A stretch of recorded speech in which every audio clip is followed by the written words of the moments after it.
Hello friends, welcome back to Anvesha channel. आज हम लोग पढ़ेंगे हिंदी गद्य की विधा आत्मकथा। ठीक है, आज हम लोग आत्मकथा के बारे में पूरा डिस्कस करेंगे। ठीक है, आत्मकथा को इंग्लिश में ऑटोबायोग्राफी कहते हैं। ठीक है, चलिए हम लोग पढ़ना स्टार्ट करते हैं। आत्मकथा में लेखक स्वयं अपने बारे में लिखता है। ठीक है, तो लेखक क्या करता है? स्वयं अपने बारे में लिखता है। एक प्रकार से वह स्वयं अपनी जीवनी लिखता है। ठीक है, वो क्या करता है? अपनी जीवनी लिखता है। वह आत्मनिरीक्षण कर अपने गुण दोषों का वर्णन निष्पक्ष रूप से करता है। ठीक है, तो जो लेखक है वो अपने गुण और दोष, ठीक है, दोनों का वर्णन निष्पक्ष तरीके से करता है। ठीक है, मतलब गुण का भी वर्णन करता है और अपने दोषों का भी वर्णन करता है। ठीक है, दोषों को भी उजागर करता है। ठीक है, चलिए हम लोग इसकी परिभाषा देखते हैं। किसी व्यक्ति द्वारा स्वयं लिखी गई अपनी जीवन गाथा को आत्मकथा कहते हैं। ठीक है, किसी व्यक्ति द्वारा स्वयं लिखी गई अपनी जीवन गाथा को आत्मकथा कहते हैं। ठीक है, आत्मकथा एक ऐसी विधा है जिसमें लेखक अपने गुण एवं दोषों को संतुलित, ठीक है, वह यथार्थ चित्रण करता है। ठीक है, मतलब अपने गुण दोषों का संतुलित और यथार्थ मतलब वास्तविकता को उजागर करता है। ठीक है, आगे देखिए, लेखक स्वयं अपने जीवन की कथा को पाठकों के समझ आत्मीयता के साथ रखता है। अब देखिए, हरिवंश राय बच्चन का कथन है कि आत्मकथा लेखन की वह विधा है जिसमें लेखक ईमानदारी के साथ, ठीक है, आत्मनिरीक्षण करता हुआ अपने देश, काल, परिवेश से सामंजस्य अथवा संघर्ष के द्वारा अपने को विकसित या प्रस्थापित करता है। ठीक है, तो ये कथन हरिवंश राय बच्चन का है। ठीक है, आगे देखिए, हिंदी आत्मकथा का साहित्य 400 वर्ष पुराना है। ठीक है, जो हिंदी आत्मकथा का साहित्य 400 वर्ष पुराना है। ठीक है, प्राचीनतम आत्मकथा बनारसी, ठीक है, ये याद रखिएगा आप लोग, बनारसी दास जैन द्वारा लिखी गई थी। हिंदी गद्य की विधाओं को दो भागों में बांटा गया है। ठीक है, हिंदी गद्य विधाओं को हम लोग दो भागों में बांट सकते हैं। ठीक है, पहला प्रमुख विधा और दूसरा गौण या प्रकीर्ण विधाएं। ठीक है, देखिए प्रमुख विधा में क्या क्या आएगा? नाटक, एकांकी, उपन्यास, कहानी, निबंध और आलोचना। ठीक है, गौण या प्रकीर्ण विधाओं के अंतर्गत जीवनी, आत्मकथा, यात्रा वृत्त, संस्मरण, रेखा चित्र, गद्य काव्य, रिपोर्टाज, डायरी, भेंट वार्ता और पत्र साहित्य है। ठीक है, तो ये गौण विधा है। देखिए, आधुनिक हिंदी साहित्य की पहली आत्मकथा, ठीक है, यहाँ पे देखिए आप लोग, आधुनिक हिंदी साहित्य की, ठीक है, पहली आत्मकथा के लेखक कौन है? श्याम सुंदर दास माने जाते हैं। ठीक है, लेकिन हिंदी की प्रथम आत्मकथा, ठीक है, हिंदी का सबसे प्रथम या प्राचीनतम आत्मकथा किसने लिखा था? बनारसी दास जैन ने। ठीक है, और ये आधुनिक हिंदी साहित्य के पहले आत्मकथा के लेखक कौन है? श्याम सुंदर दास। ठीक है, और इसमें क्या है कि हिंदी की प्रथम या प्राचीन आत्मकथा लेखक बनारसी दास जैन है। ठीक है, तो बनारसी दास जैन द्वारा रचित अर्ध कथा, ठीक है, 1641 ईस्वी में लिखा गया। ठीक है, और ये पद में लिखी गई। इधर देखिए, इधर लेखक का नाम है और इधर आत्मकथा। ठीक है, लेखक द्वारा रचित आत्मकथा है। ठीक है, सबसे पहले बनारसी दास जैन, ठीक है, इनकी द्वारा रचित आत्मकथा अर्ध कथानक, ठीक है, 1641 ईस्वी में रचना हुई। ठीक है, आगे देखिए, इसमें लेखक ने जन्म से लेकर, ठीक है, मतलब इस आत्मकथा में लेखक ने जन्म से लेकर 55 वर्ष तक की कथा कही है। ठीक है, तो जन्म से लेकर 55 वर्ष की कथा का विवरण है। यह हिंदी के प्रथम एवं प्राचीन आत्म कथा मानी जाती है। ठीक है, जो ब्रज भाषा में लिखी हुई है। ठीक है, ब्रज भाषा पद में लिखा गया है। ठीक है, और इसका किसका अर्ध कथानक का संपादन किसने किया था? नाथूराम प्रेमी जी ने। ठीक है, 1943 ईस्वी में। ठीक है, आगे देखिए श्याम सुंदर दास, इनका आत्मकथा मेरी आत्म कहानी है। स्वामी दयानंद की रचना जीवन चरित्र है। ठीक है, 1850 ईस्वी में। फिर नेक्स्ट देखिए रामविलास शुक्ल, ये बहुत इंपॉर्टेंट है, एग्जाम में पूछा जाता है। ठीक है, मैं क्रांतिकारी कैसे बना। ठीक है, ये बहुत महत्वपूर्ण है।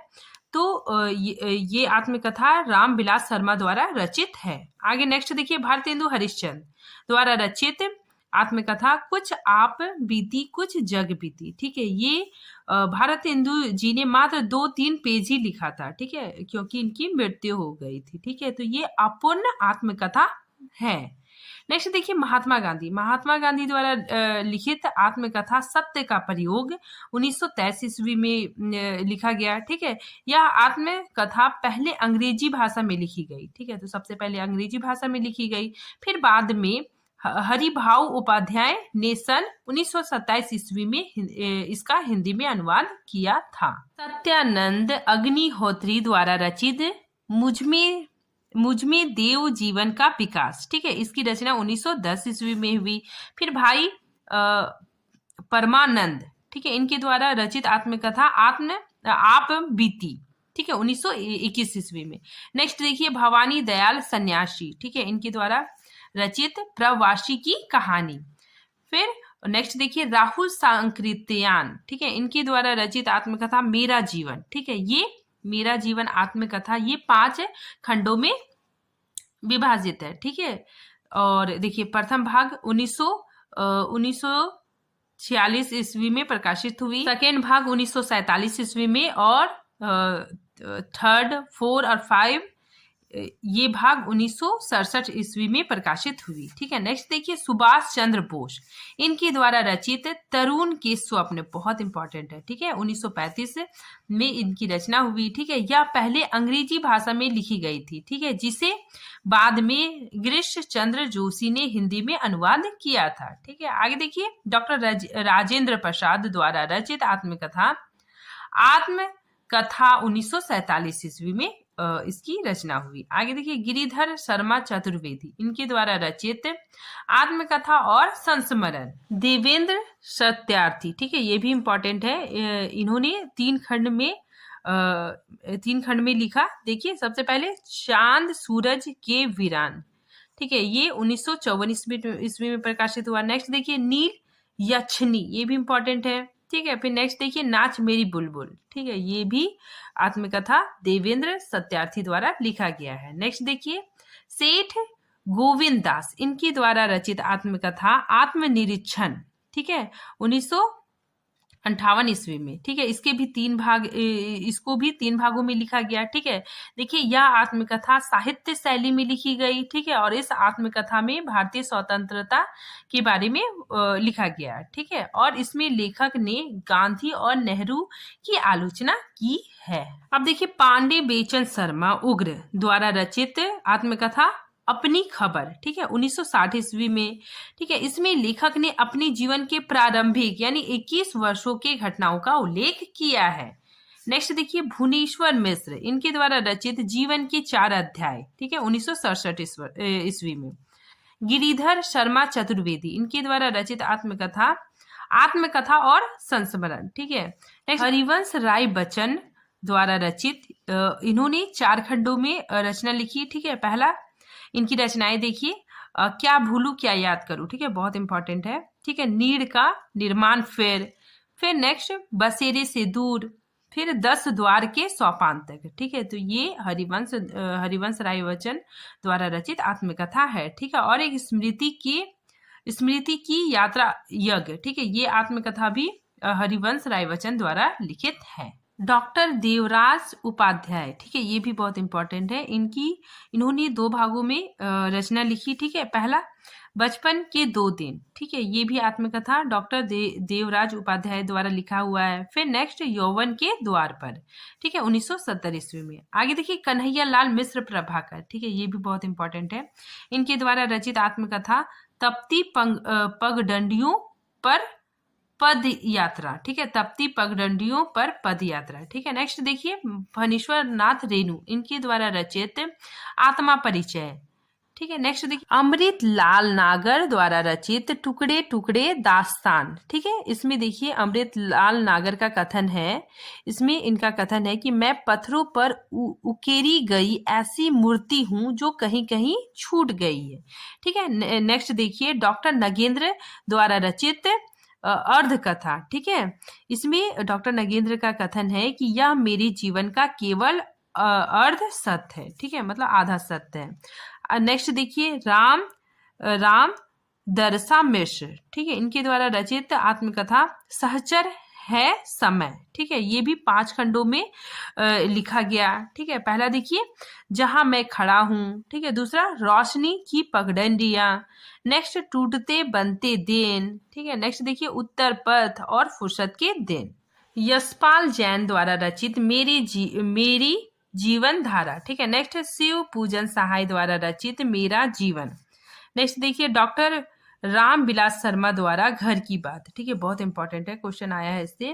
फिर नेक्स्ट देखिए वृंदा लाल शर्मा द्वारा रचित अपनी कहानी।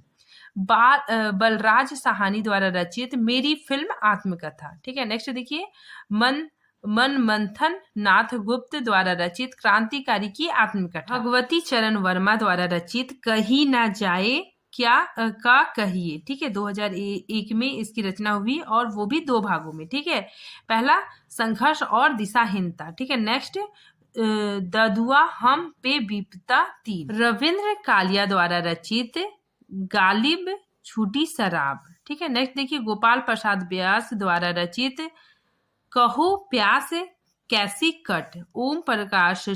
ओम प्रकाश वाल्मीकि द्वारा रचित झूठन। ठीक है, नेक्स्ट देखिए मोहन कुमार नैनिस राय द्वारा रचित अपने अपने पिंजरे। ठीक है, अब हम लोग देखते हैं महिला आत्मकथा लेखिका। ठीक है, सबसे पहले जानकी देवी बजाज। ठीक है, ये पहली महिला मानी जाती है, इनके द्वारा रचित आत्मकथा मेरी जीवन यात्रा। ठीक है, नेक्स्ट देखिए परफा खेतान, इनके द्वारा रचित अन्या से अनाया। ठीक है, कृष्ण अग्निहोत्री द्वारा रचित लगता नहीं दिल मेरा। ममता कालिया द्वारा रचित कितने शहरों में कितनी बार। ठीक है,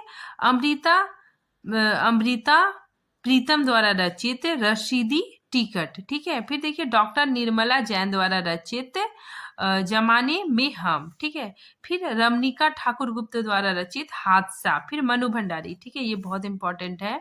ठीक है, मनु भंडारी द्वारा रचित आत्मकथा एक कहानी यह भी। ठीक है, फिर देखिए मैत्री पुष्पा, इनके द्वारा रचित आत्मकथा कस्तूरी कुंडल बसी।